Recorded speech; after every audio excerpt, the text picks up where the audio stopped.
Hello बच्चों, नमस्कार। क्या हाल चाल भाई बच्चे। आप सभी को पता होगा यहाँ पे एनसीईटी का फॉर्म आ चुका है और आप सभी लोग को पता होगा कि एग्जाम जो होने वाले हैं वह 17 अप्रैल को आपका एग्जाम होने वाले हैं। यानी अगर हम यहाँ पे बात करते हैं आपके एग्जाम में कितने दिन टाइम बचे हुए हैं, तो 60 डेज का टाइम बचा हुआ है। लगभग अगर देखें तो 60 दिनों का टाइम बचा है, यानी 2 महीने का टाइम बचा हुआ है।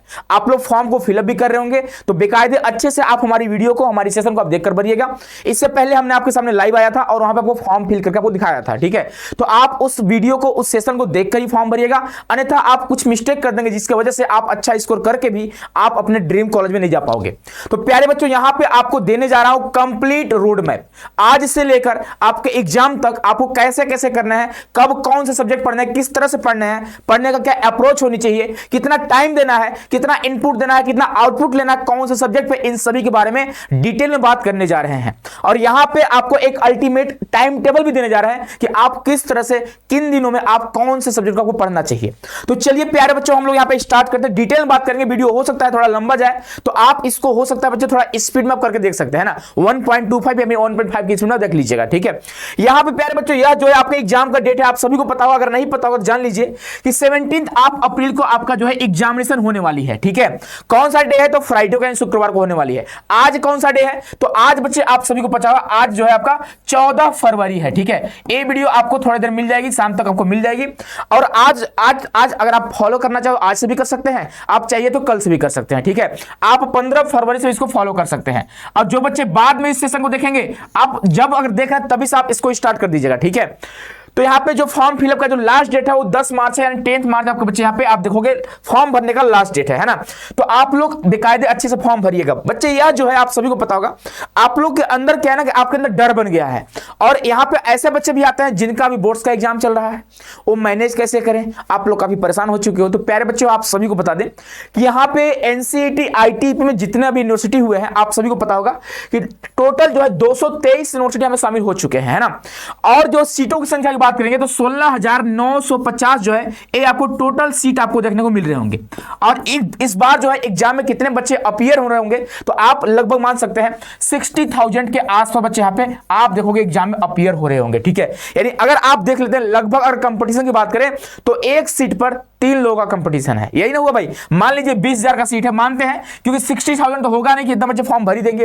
हो सकता है कि 50 भी रहेंगे, हो सकता है 45,000 भी बच्चे रहेंगे। यानी कि यहाँ पे आप देख सकते हो सीटों की संख्या की बात करेंगे तो 16,000 के आसपास सीट है। और अगर इसका हम लोग 3 गुना करते हैं, अगर मल्टीप्लाई 3 करते हैं, तो आप देख सकते हैं बच्चे लगभग आपका यहाँ पे 49,000 बच्चे यहाँ पे अपीयर होंगे, तब जाकर एक सीट पर 3 बच्चों का कंपटीशन हो रहा होगा।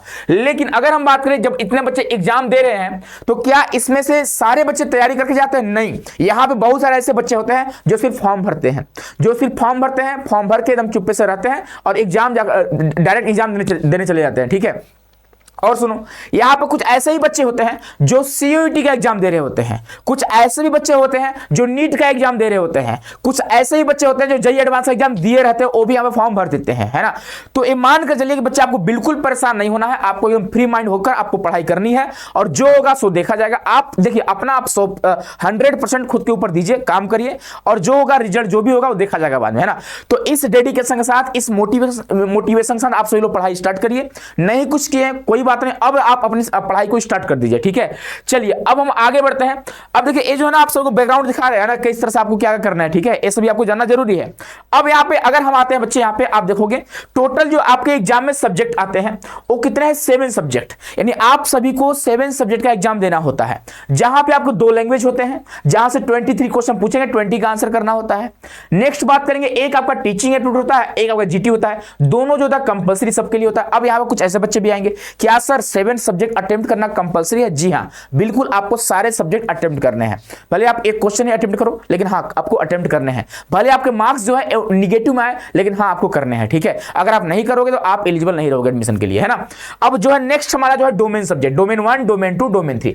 अब इनको पढ़ने का क्या अप्रोच होनी चाहिए, किस तरह से पढ़नी है, किस पे कितना टाइम देना है, इसके बारे में बात करेंगे। यहां पे आप देख पाओगे हमने यहाँ पे डिटेल में आप सभी को टाइम टेबल आपको देने जा रहे हैं। आप इस टाइम टेबल को जरूर फॉलो करना। मुझे लगता है अगर आप इसको फॉलो कर लिए तो आप कहीं ना कहीं आप बच्चे एक सीट अपने आप ड्रीम यूनिवर्सिटी में कंफर्म कर रहे होंगे। ठीक है, नेक्स्ट आगे बढ़ेंगे।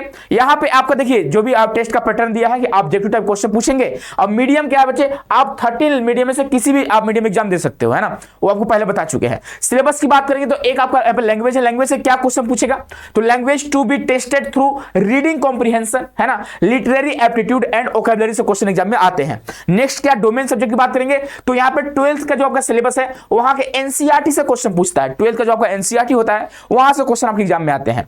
नेक्स्ट हम बात करेंगे जनरल टेस्ट। ठीक है, यहां पे कहां से क्वेश्चन है, इसका सिलेबस मुझे लगता है सबसे लेंदी जो सिलेबस है ना वो जीटी का ही है।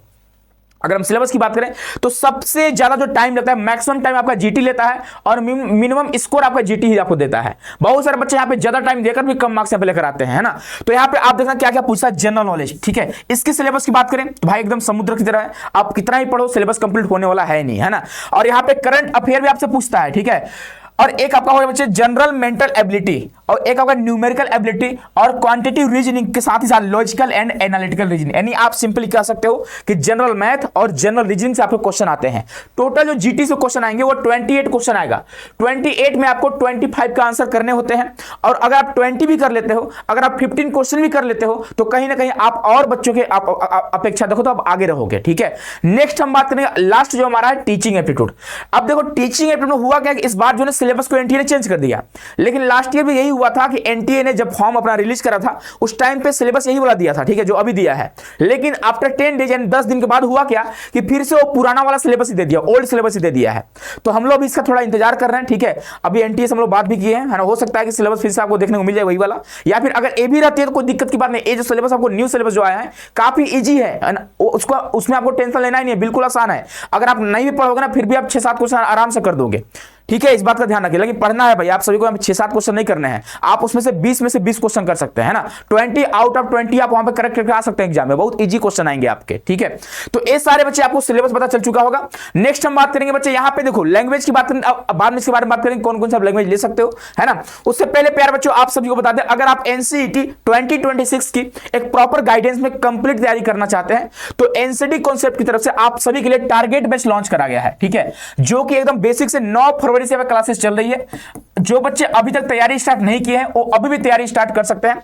और जो फीस की संख्या बच्चे, फीस बहुत कम है, मात्र 1799 रुपए में आप कंप्लीट तैयारी कर सकते हैं, जहां पे आपको क्या क्या चीजें मिलेगी आप देख सकते हो। यहां पे आप BA BEd, BSc BEd, BCom BEd तीनों कोर्स, अगर कोई भी आपका कोर्स होगा आप तैयारी कर सकते हैं, जहां पे आपको लाइव क्लास मिलेगी, कुछ आपको रिकॉर्डेड क्लास मिल सकते हैं। ठीक है, नेक्स्ट क्या क्लास नोट्स आपको मिलेंगे, पीडीएफ फॉर्मेट में होगा, आपका डाउट सेशन आपके लिए जाएंगे, और साथ ही साथ 10 मॉक टेस्ट आपको बिल्कुल फ्री मिलेगा। और यह मॉक टेस्ट बच्चे ऐसे नहीं होता है, ये जो मॉक टेस्ट जो बच्चे प्रिपेयर कर जाते हैं, जो तैयार कर जाते हैं, वो आपकी जो फैकल्टी है, जैसे मान लीजिए टीचिंग एप्टीट्यूड तो मैं अपना खुद का तैयार करता हूं, जैसे मान लीजिए और भी टीचर्स हैं वो खुद का अपना तैयार करते हैं। ठीक है, तो इसका पॉइंट ऑफ व्यू क्या होता है कि जो एग्जाम में क्वेश्चन आने होते हैं, जो संभावित प्रश्न होते हैं, ठीक है, उसी को हम लोग यहाँ पे मॉक टेस्ट में आपको दे रहे होते हैं।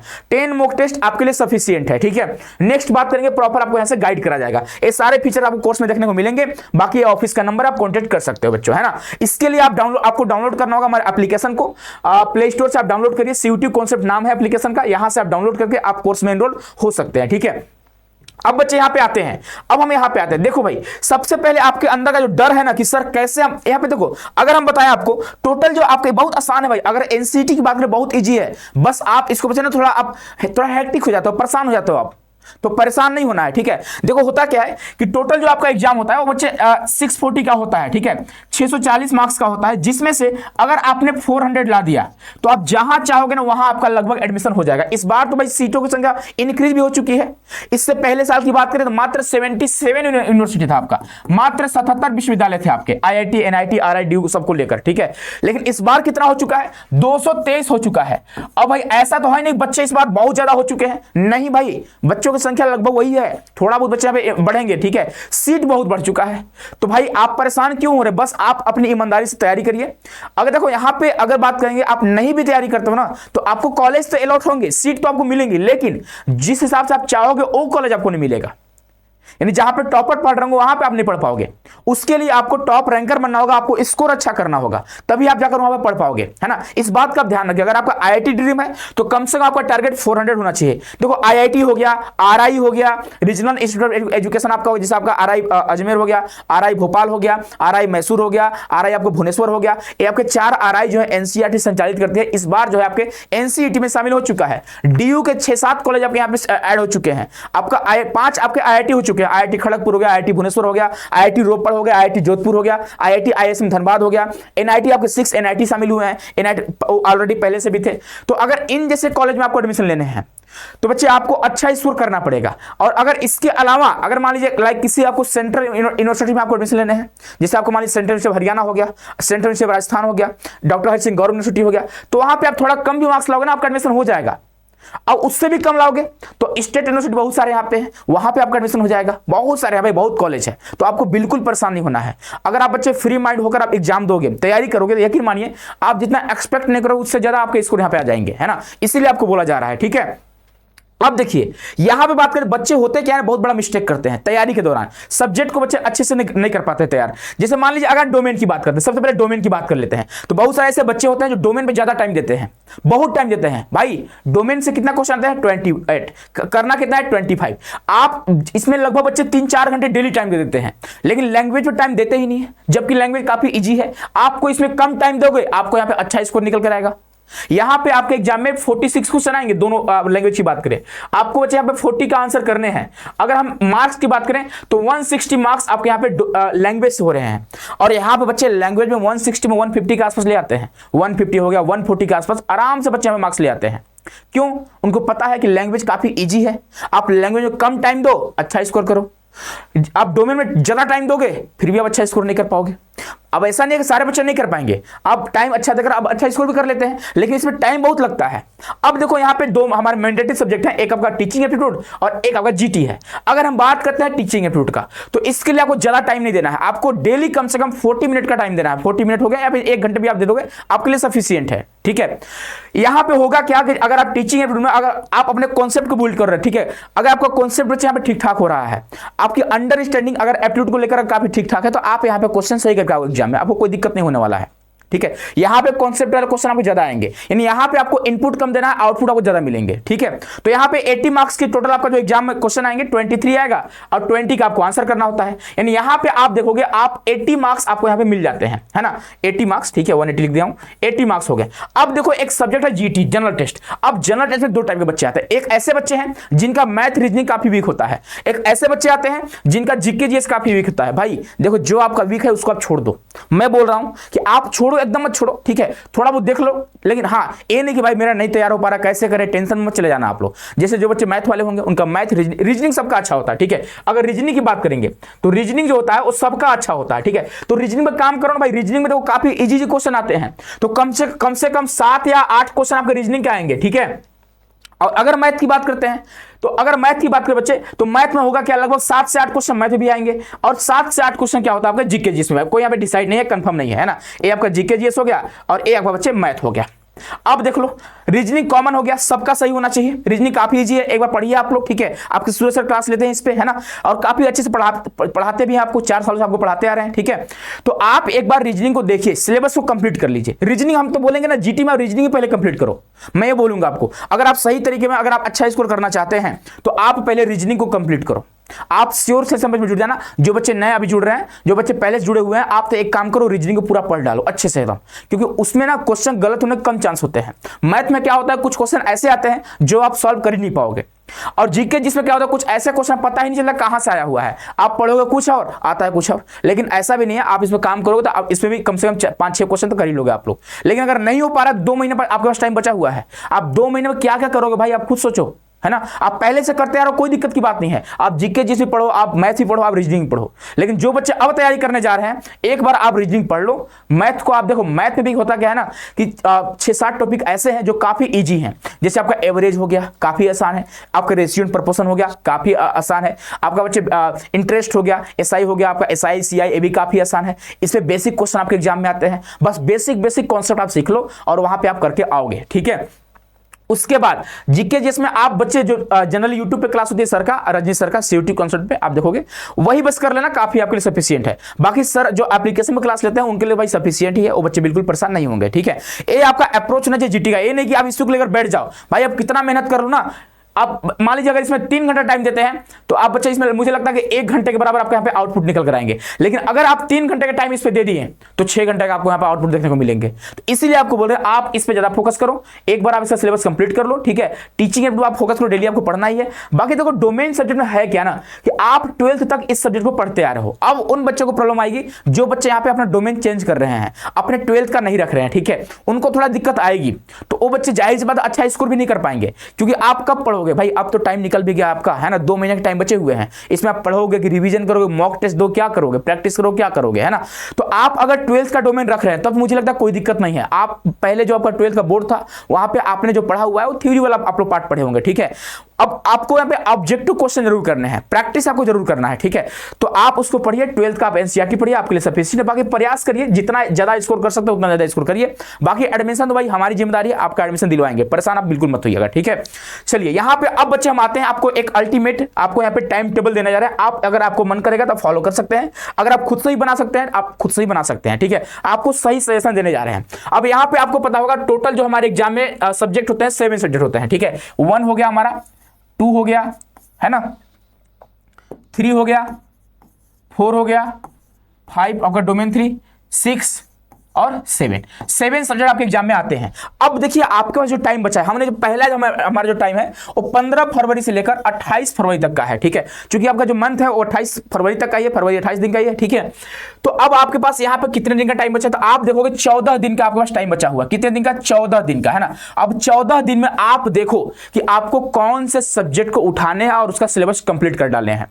अब देखो इस दोनों को छोड़ देना, आप इसको और इसको छोड़ देना, क्योंकि इसको आपको डेली बेसिस पर आपको तैयार करने हैं, क्योंकि मैंडेटरी सब्जेक्ट है बच्चे, आपका स्कोरिंग सब्जेक्ट भी है, याद रखिएगा। अगर आप चाहो तो अगर सही अप्रोच से अगर पढ़ोगे तो स्कोरिंग सब्जेक्ट भी है ना, तो इसको आप डेली करना है, आपको इसको भी छोड़ देना आप लोग। अब देखो आप खुद से डिसाइड करना कि इन 14 दिनों में आप देखो, अब चाहोगे सबको साथ लेकर पढ़ें तो भाई पॉसिबल नहीं है, मुश्किल हो जाएगा आपको, ठीक है। तो आप या तो देखो कोई दो डोमेन उठा लो और एक लैंग्वेज उठा लो, ठीक है। ऐसे करो आप कि 2 डोमेन ले लो, एक लैंग्वेज, इसको आप पढ़ो। तो भाई अगर 1 घंटे आप इसको पढ़ रहे हो, है ना, और 1 घंटे आप इसको पढ़ रहे हो, 2 घंटा हो गया। आप 1 घंटे इसको पढ़ोगे, 3 घंटा हो गया। 1 घंटे आपको इसको पढ़ना ही है, 4 घंटा हो गया। 1 घंटा आपको इसको पढ़ना ही है, 5 घंटा।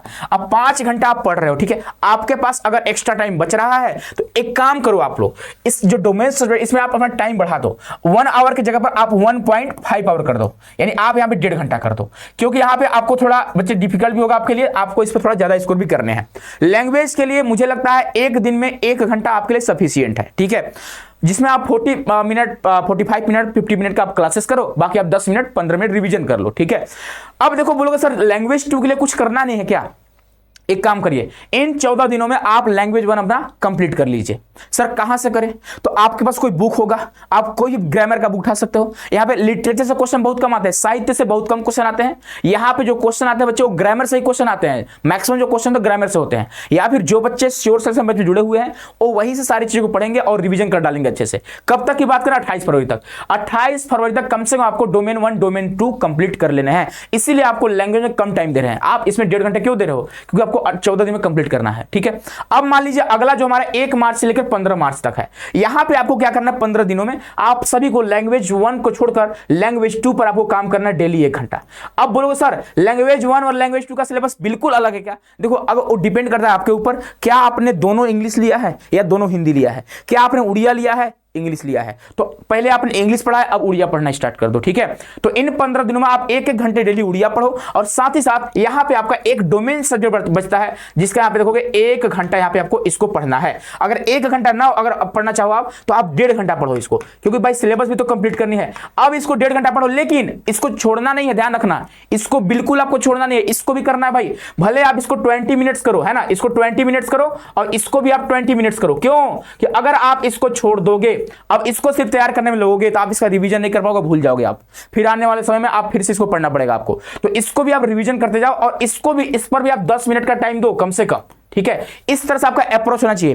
देखो यह आप टाइम टेबल जो है आप या तो इसका स्क्रीनशॉट ले लो या तो आप बच्चे खुद से बनाकर एक दीवार पर चिपका दो और यहां पे लिख दो। जैसे मान लीजिए आपका सपना है कहां जाने का, अगर मान लीजिए आपका सपना है सर मुझे आरआई भुवनेश्वर जाने हैं, कहां जाना है आरआई, तो आरआई भुवनेश्वर आप यहां पे लिख दो बेकायदे और नीचे आप लिख दो टाइम टेबल अपना और बेकायदे आप दीवार पे चिपका दो और दिन रात मेहनत करना आप स्टार्ट कर दो।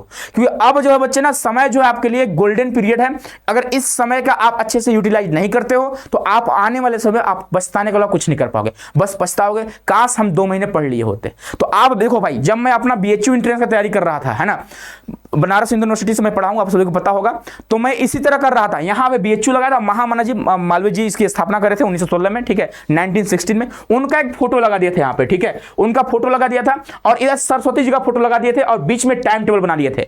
और इस टाइम में ही अब बोलोगे सर टाइम टेबल बनाकर पढ़ाई नहीं होता है, भाई 2 महीने है, आपको एकदम डेडिकेशन आपको दिखाने होंगे, आपको डिसिप्लिन अपनाने होंगे, ये नहीं कि भटक रहे हैं बस इधर उधर। आप यूट्यूब पर भटकते रह जाओगे, शॉर्ट देखते रह जाओगे, इंस्टाग्राम में बोलूंगा बंद ही कर दो भाई 2 महीने। मैं इंस्टाग्राम में भी यूज करता हूं, ऐसा नहीं मैं यूज नहीं करता हूं, लेकिन मेरे पास जब टाइम रहता था मैं यूज करता हूं, ठीक है। तो आप लोग जो भी आप गलत काम कर रहे होंगे, गलत काम नहीं मतलब जो भी आप एक्स्ट्रा काम करते होंगे वो आप 2 महीने छोड़ दीजिए, 2 महीने आप इस टाइम टेबल पे अपना पूरा टाइम लगा दीजिए, ठीक है।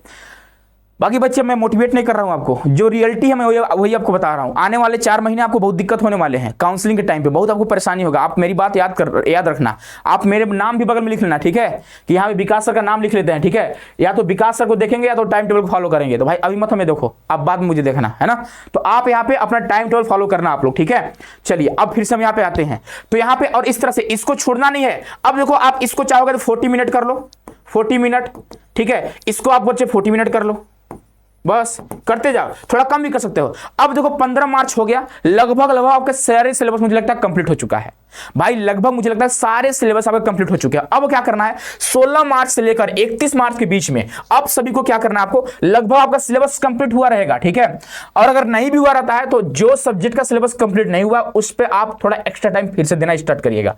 अब देखिए इस पे आपको कितना देना है, 30 मिनट, इस पे आपको कितना देना है, 30 मिनट, इस पे आपको कितना देना है, 1 घंटा, इसमें आपको कितना देना है, 1 घंटा, इसमें 1 घंटा, ठीक है। अब देखो इसमें आप देख सकते हो बच्चे 50 मिनट और इसमें भी आप 50 मिनट। अब देखो कितना आपका घंटा हो गया, 3 घंटे, यहाँ पे हो गए 4 घंटे, भाई 5-6 घंटे आपको पढ़ने के लिए बोले, ज्यादा आपको पढ़ने के लिए नहीं बोल रहे हैं। इतना आपको अब सारे सब्जेक्ट को लेकर चलना। आप क्यों हमेशा क्यों बोल रहे हैं कि सारे सब्जेक्ट आपको 16 मार्च से लेकर 31 मार्च के बीच चलना, बता रहे क्यों बोल रहे हैं, ठीक है। अब देखो जब सारे सब्जेक्ट को लेकर आप चलोगे तो होगा क्या ना कि आपका लगभग एक पूरा आपका सिलेबस कंप्लीट हो जाएगा और आपके अंदर कॉन्फिडेंस आ जाएगा।